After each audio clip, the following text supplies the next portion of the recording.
vendredi 1er juillet, bonjour Gilles. Eh oui, on ça n'est pas en sent vacances. l'été. Et non, on n'est pas en vacances, on est encore là toute la semaine prochaine. Eh Après, oui. ce sera l'ami Vincent Ferniaud qui sera là pour le 10h midi. Bonjour François-Régis Gaudry. Bonjour Valérie, On est bonjour ravis Gilles. de Bonjour. vous recevoir ce matin. Vous êtes presque une de mes idoles sur Oula, Instagram. carrément, j'ai bien fait de venir. Ah ouais, vous avez bien fait de venir. Très très bon. Faites ses 10 ans sur Paris Première. Dimanche, toute la journée sera consacrée à célébrer cet anniversaire avec une émission spéciale qui est très sympa et qui montre ce qui a fait le succès de l'émission, c'est-à-dire cette bande de copains que vous avez rassemblés il y a 10 ans. Et les choses ont changé en 10 ans, vous le dites. C'était à un moment où la cuisine était en plein bouleversement. On a eu la chance déjà de voir cette émission se créer sur Paris Première, effectivement, un moment où la cuisine était en ébullition. Ouais. Il s'en passait de tous les côtés, sur le plan de la gastronomie, mais également de toutes les cuisines de rue, etc. Donc on a eu beaucoup de chance. C'était On a surfé sur cette belle vague, quoi. La bistronomie, comme vous le dites. Je veux passer le casting, parce qu'on voit dans le documentaire que le casting, vous les invitez à table. Oui, c'est le test. C'est souvent un passage obligé. Même si vous ne me prenez pas, c'est pas grave. Ça se passe pas sur un canapé, ça se passe à table. Absolument. Le test pour rentrer, pour faire partie de l'émission, c'est ça. Ouais. Et alors, il y a une question, c'est que vous êtes tous minces. Alors, il y a les chiffres qu'il faut retenir de l'émission. 16 kilos, cumulés ont été pris par l'équipe en disant ça va. C'est pas grand-chose. C'est pas grand-chose. Bon, on a pris quelques poignées d'amour quand même, faut pas se mentir. Mais c'est vrai qu'on arrive à tenir notre ligne. Après, il faut dire qu'on est tous très occupés, donc on dépense aussi beaucoup de calories. Vous faites du sport, c'est ça le secret? Alors mon sport, moi, c'est d'aller marcher dans Paris à la recherche justement de très bonnes adresses de bouche. Ouais. Donc je peux faire des kilomètres et des kilomètres pour aller voir à quoi ressemble un Paris-Brest ou un pâté en croûte. 240 000 pas ont été faits par les chroniqueurs pour aller manger. 3200 tables chroniquées. On va en reparler dans un instant. D'abord, il y a la question du jour. La question du jour, elle concerne un documentaire qu'a diffusé France 2 hier dans sa case information, réalisé par Guy Lagache, un président, l'Europe et la guerre. Et alors c'était assez étonnant, parce qu'on était vraiment au plus près d'Emmanuel Macron et de ses conseillers, enfin surtout de ses conseillers. On a vu le travail des conseillers et on s'est demandé si finalement c'était plus un coup de com' qu'un travail d'investigation. Parce qu'évidemment, comme le doc est diffusé en pleine guerre, on se doutait bien qu'on n'allait pas avoir des grands secrets révélés ou des discussions intimes entre Poutine et Macron. Donc, est-ce que c'était plutôt un coup de com'? Et est-ce que la diffusion, elle n'était pas trop précoce? Est-ce qu'il n'aurait pas fallu attendre que la guerre s'arrête? Et ben, c'est la question qu'on vous pose sur le compte Twitter.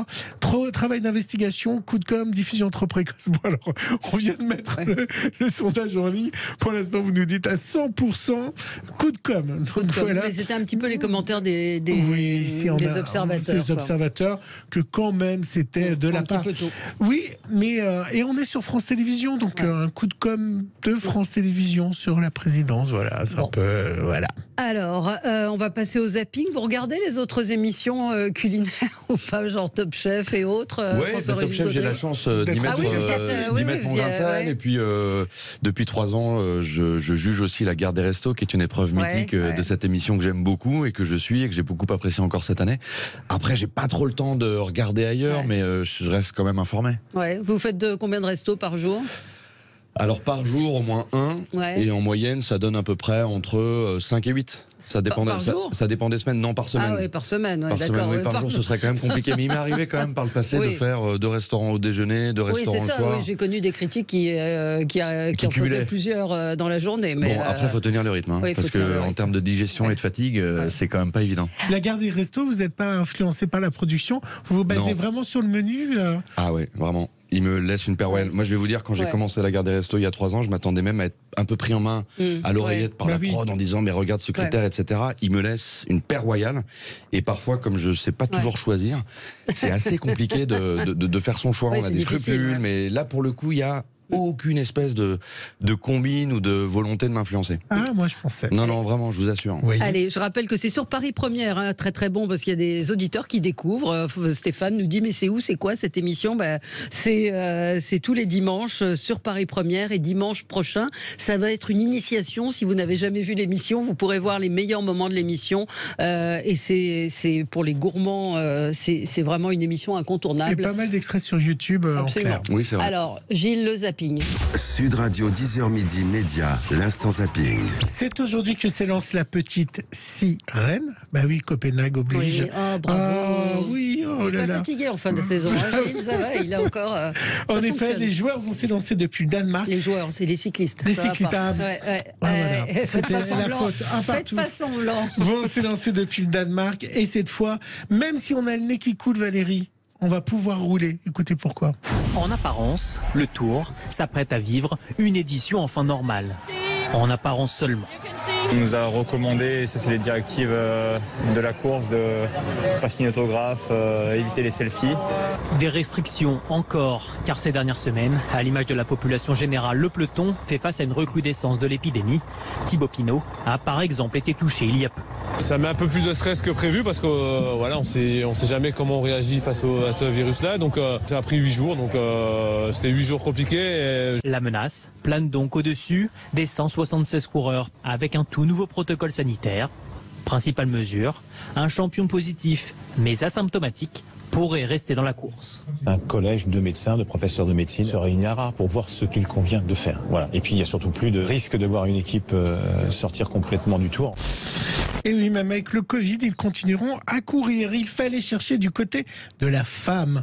27 ans après la mort de Christophe Douard, un ouvrier retrouvé décapité en 1995, l'affaire est en passe d'être résolue. Ça serait donc l'épouse, la coupable. Alors soulagement pour le suspect numéro 1, Dominique Maillet, mais colère de ce futur innocent, mais coupable aux yeux d'un village. Écoutez sa colère sur BFM. Je pense qu'on est blessé à vie. On est blessé à vie. Moi, ce que je veux, c'est que tous les gens qui m'ont dénigré, c'est qu'ils payent aujourd'hui. Et je pense qu'ils vont payer. Cette rumeur vous a poursuivi. On vous a surnommé le gardé à vue. Ça vous a poursuivi toute votre vie. Ah non, pas le gardé à vue. Le coupeur de tête. Et quick. On m'appelait quick. La persillade. Vous savez ce que ça veut dire? Parce que y en a qui pensaient que j'avais la tête et j'avais acheté du persil, j'avais mis dans un bocal pour manger la tête. Eh oui, la persillade, c'était un petit clin d'œil à vous, vous doutez. J'ai mis ce son-là et à Valérie, parce que Valérie adore la tête de veau. Et elle a bien raison. Je dis ça aux auditeurs. Ah, vous mangez la tête de veau? J'adore ça. Ouais, c'est la tétine, j'ai vu dans l'émission, c'était une des premières c'est un peu plus compliqué. Ouais, mais alors la tête de veau, j'y vais allègrement. La meilleure tête de veau, elle est où à Paris? Ah, la meilleure tête de veau, elle a été pratiquée par un chef qui s'appelle Jean-Pierre Ligato, chez Apicius, que vous connaissez sans doute. Qui présentait la tête entière. Exactement, et il continue à la faire dans une brasserie près de la porte de Saint-Cloud, qui s'appelle Disciple. Et là, on y mange certainement l'une des meilleures têtes de veau de Paris. Bah, c'est pas loin d'ici. Allez, on y va ensemble. On y va ensemble après. Allez, ce son-là, il est aussi pour vous. Elle est belle, ma salade. Il est beau, mon poisson. Hier a été révélé le plus beau marché de France sur TF1. Un concours qui a réuni, tenez-vous bien, 2,3 millions de votes. Marie-Sophie Lacaro était sur place. 29 degrés à Narbonne. Alors pourquoi je vous parle de Narbonne? Cette ville n'est absolument pas sur notre carte. Eh bien oui, c'est parce que c'est Narbonne qui est sacré cette année plus beau marché de France. Ça y est, oui, ils peuvent laisser éclater leur joie. Ils ont tout donné pour avoir cette victoire. Les Halles de Narbonne, vous les découvrez. C'est cette magnifique halle de style Baltard au milieu de la ville, juste au bord du canal. À l'intérieur et à l'extérieur, il y a des commerçants merveilleux, des produits délicieux. Et oui, les marchés, ça marche. Vous faites les marchés, j'imagine. J'adore ça. Pour voir ce qu'une ville a dans son ventre, la première chose à faire, c'est d'aller visiter son marché. Ouais. Absolument. Et on a quand même la chance en France d'avoir des marchés colorés, riches, un peu partout. Encore un son pour vous, je vous gâte, c'est fromage et dessert ce matin. Vous savez ce qui est paru hier au journal officiel? C'est le décret interdisant aux industriels d'appeler steak, saucisse, lardon les produits qui sont faits désormais, vous savez, avec les protéines végétales et sans viande. C'est donc désormais interdit depuis hier. Et Bruce Toussaint a tenté de manger hier soir sur BFM Business un bourguignon sans bourguignon. Un steak, mais sans tuer d'animaux, du poulet 100% végétal. Et si c'était l'assiette du futur, à base de cellules souches ou de végétaux, c'est la promesse en tout cas de la food tech. Mais est-elle bonne pour l'environnement et pour notre santé? Un bourguignon sans bœuf, je vais goûter tout de suite pour vous dire le goût que ça a. En termes de texture, ça ressemble vraiment à de la viande. Le goût, c'est difficile à définir. Je trouve ça moins gras peut-être qu'une viande, surtout une viande en sauce comme le bœuf bourguignon. Ça ressemble vraiment à un bœuf bourguignon, ça a l'apparence, ça a presque aussi l'odeur. Vous en mangez des steaks au soja et autres? J'en ai testé pas mal en banc d'essai, j'avoue que je suis pas tellement convaincu. Et puis je me méfie un peu de ces ersatz industriels qui usurpent finalement, vous savez, nos classiques carnets. Alors qu'il faille manger moins de viande, ça c'est une évidence. Qu'il faille manger de la viande meilleure qualité. Voilà, d'animaux mieux élevés, ça c'est aussi un credo qu'on doit tous appliquer. Après, méfions-nous quand même de ces inventions industrielles qui sont bourrées d'additifs et dont le bilan carbone n'est pas vraiment non, il est pas top. Il est pas forcément top, quoi. Donc il faut mener l'enquête. Et ça dure 3 secondes.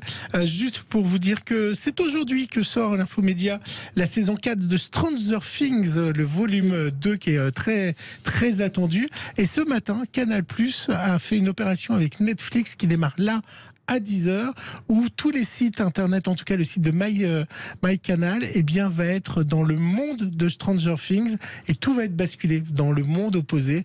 Et donc, il va être attaqué. Et c'est à partir de maintenant. Voilà.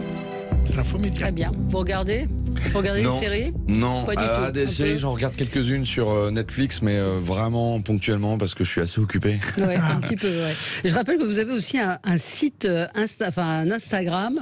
Vous avez plus de 311 000 abonnés. J'y suis abonné, je fais des recettes. Il y en a que j'adore. Vous avez fait un truc la semaine dernière, où il y a 10 jours, le concombre tapé à l'oriental, c'est génial. Merci. Donc allez sur l'Instagram de François-Régis Gaudry, il est génial. Et puis Paris Première, depuis 10 ans, très très bon, tous les dimanches.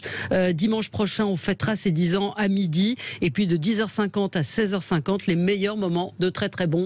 Du petit déjeuner jusqu'au dessert. Ouais, voilà. Ouais. Alors, on le disait, vous êtes arrivé à un moment où il y avait beaucoup de choses qui bougeaient, l'arrivée de la bistronomie, de street food, et puis l'émission s'est cherchée aussi. Exactement. Et ce qui m'a frappé dans cette émission spéciale où vous présentez vos chroniqueurs, comment ils ont été recrutés, on voit ce téléphone que vous aviez à l'époque avec lequel vous filmiez un peu en clandé. J'ai vraiment commencé de manière très low cost, comme on dit. Je crois même que c'était sincèrement l'émission la moins chère du PAF. C'était quelques centaines d'euros par semaine parce que j'étais équipé uniquement d'un petit iPhone 6. L'image était déjà pas mal à l'époque, mais bon, ça donnait quand même un effet un tout petit peu crade, on va dire, à l'image. Ça durait que quelques minutes. Je faisais mes commentaires en direct avec un micro casque qui était relié à mon téléphone. Et puis ensuite, les audiences ont commencé à s'installer un peu. On a commencé dans le landerneau gastronomique à parler de l'émission. Et c'est comme ça que Paris Première a eu l'audace de m'offrir plus de moyens techniques, de m'entourer également de chroniqueurs et de chroniqueuses. Et c'est comme ça que c'est devenu une vraie émission un peu plus installée et qui est désormais, il est vrai, assez statutaire dans le milieu de la gastronomie. C'est l'une des meilleures audiences, on peut le dire, de Paris Première. Ce qui est pendant 10 ans une longévité assez incroyable pour la télévision. Oui, j'en connais un qui a eu du nez, qui s'appelait Jacques Espert. Elle ne veut pas le dire. Je sais pas le dire non plus, mais c'est vrai que c'est Jacques Expert qui m'a carrément mis le pied à l'étrier en 2010 et j'en remercie infiniment. Parce que critique gastronomique à l'Express à l'époque. Et Jacques Expert m'a contacté et effectivement on a eu l'idée de cette émission. Alors le principe de visiter une table en caméra cachée avait déjà été pratiqué notamment par François Simon qui est un critique du Figaro à l'époque que j'admire beaucoup. Mais c'est vrai qu'après on a fait évoluer l'émission. C'est pas devenu une émission de plateau parce que c'est vraiment une émission de reportage. C'est pas devenu non plus une émission de recettes parce que c'est une émission, c'est une espèce de city guide comme on le faisait un peu en presse écrite. C'était vraiment l'idée d'aller crash tester les adresses de bouche, que ce soit les tables, les pâtisseries, les adresses de street food, etc. Les boui-boui aussi, c'est très important de manger pour pas cher. On l'a fait à Paris et puis ensuite on a étendu un peu notre toile d'araignée entre guillemets dans les grandes villes de France. Et c'est comme ça aussi qu'on s'est créé une belle communauté de fans qui nous suit, qui vont dans les restaurants que l'on plébiscite, puisque le principe de l'émission c'est aussi de les noter ces restaurants. On paye toutes nos additions, ça il y avait vraiment des codes déontologiques très précis. C'est ce que j'allais vous dire. Et c'est ce qui, je pense, a participé à notre crédibilité, et à notre fiabilité. C'est pour ça que les gens nous suivent quand on dit qu'une adresse est très très bon ou qu'une adresse est très bon ou qu'une adresse est assez bon, parce que ça nous est arrivé aussi de mettre des notes un peu moyennes. Et les gens qui nous suivent, nos followers, ils en tiennent compte. Et lorsque c'est très très bon, la vie du restaurant ou du restaurateur s'en trouve vraiment chamboulée. Voilà. Et ce sont toujours des adresses, j'ai envie de dire, originales. On sort un peu du resto, un peu quand je dis Michelin, qui a aussi évolué, mais de la grande table gastronomique. C'est-à-dire que c'est vraiment aussi rendre la cuisine, c'est le plaisir en fait. C'est plus accessible. En fait, on a vraiment essayé de faire un grand écart entre les grandes adresses, on va dire un peu étoilées, cloche en argent, etc., des beaux quartiers. Et puis on est allé aussi beaucoup voir ce qui se passait, parce que sociologiquement, ça s'est beaucoup passé du côté de l'Est parisien, dans le 9e, le 10e, le 11e, mais on n'a pas non plus laissé tomber les gens du 16, du 8. On a vraiment essayé de couvrir un peu tout Paris, dans tous ces registres gastronomiques. Comme vous le disiez aussi, Gilles, les boui-boui, ça nous semblait très important de plébisciter, de militer pour une gastronomie accessible. Et c'est comme ça qu'on a essayé de s'adresser au plus large public possible. Comment on devient critique gastronomique? À quel moment on se dit tiens, mon job, ça va être d'aller manger au restaurant? C'est un peu le fruit de la passion et du hasard. La passion parce que j'ai grandi dans une famille très très portée sur la chose. Et le hasard parce qu'un jour vous êtes journaliste un peu généraliste. J'ai même travaillé dans des services économie et politique, puisque j'ai fait Sciences Po à Paris. Ça me prédestinait pas vraiment à la gastronomie. Et à l'Express, on voyait que j'avais quand même un prisme assez fort pour tout ce qui se mange. Et c'est comme ça que peu à peu, on m'a proposé de travailler sur des articles autour de l'alimentation et de la gastronomie. Et puis un beau jour, en 2006, j'ai eu la chance de remplacer quelqu'un que je respecte beaucoup à l'Express, qui était Jean-Luc Petit-Renaud, qui s'occupait depuis 10 ans des pages restaurants. Et c'est comme ça que j'ai pris sa suite. Et c'est comme ça que ma réputation, entre guillemets, s'est peu à peu installée. Et vous avez bon goût alors? J'espère. Mais vous savez, après, le goût, c'est compliqué parce qu'il y a toujours une part de subjectivité. Je prétends pas détenir la vérité. Parfois, j'ai même pu me tromper. Parfois, j'ai été excessivement sévère dans très très bon. Parfois, j'ai peut-être été trop gentil. Et ça, justement, le rôle de ceux qui nous regardent et qui nous suivent, même sur les réseaux sociaux, c'est de nous dire bon, bah là, non, je suis pas d'accord avec vous, etc. Et je pense qu'il faut vraiment, vraiment aussi écouter ceux qui nous suivent. Il faut rester quand même un peu les pieds sur terre. C'est compliqué quand on connaît les chefs. De les critiquer parce que depuis le temps, forcément, vous avez des amitiés. Donc, non, mais je vais pas le nier. Mais c'est vrai qu'au début, quand j'arrivais au restaurant, pour le coup, j'étais totalement incognito. Je pouvais faire mon travail tout à fait librement. Et plus l'émission s'est installée, après je fais également de la radio. Donc c'est vrai que je reçois des chefs et je les tutoie. Il m'arrive de les tutoyer, d'être même ami avec certains. Mais par contre, je garde mon impartialité dès qu'il s'agit de juger leur restaurant. Et parfois, certains chefs ne le comprennent pas. Il y a des chefs avec qui j'échange beaucoup, avec qui j'ai des affinités dans la vie. Lorsqu'il s'agit d'aller critiquer leur restaurant, là je mets ma casquette et ma caméra très très bon et j'essaye de rester le plus juste possible, quitte même à faire des critiques. Est-ce que vous êtes de ceux qui pensent que le guide Michelin c'est désuet, c'est fini, c'est ridicule? Moi j'ai beaucoup de respect pour le guide Michelin parce que je pense qu'il a façonné l'excellence gastronomique française depuis plus d'un siècle et c'est une institution que je respecte beaucoup. Après que le Michelin vive là ces temps-ci une petite crise existentielle, ça me paraît assez évident. On ne sait plus exactement où ils se situent, ce qu'ils pensent, ce qu'ils veulent manger. Donc on est un peu perdu dans le jugement du Michelin, mais je pense même que le Michelin se cherche eux-mêmes une nouvelle identité, et je pense qu'ils vont réussir à la trouver. C'est indispensable en tout cas. Beaucoup de marketing,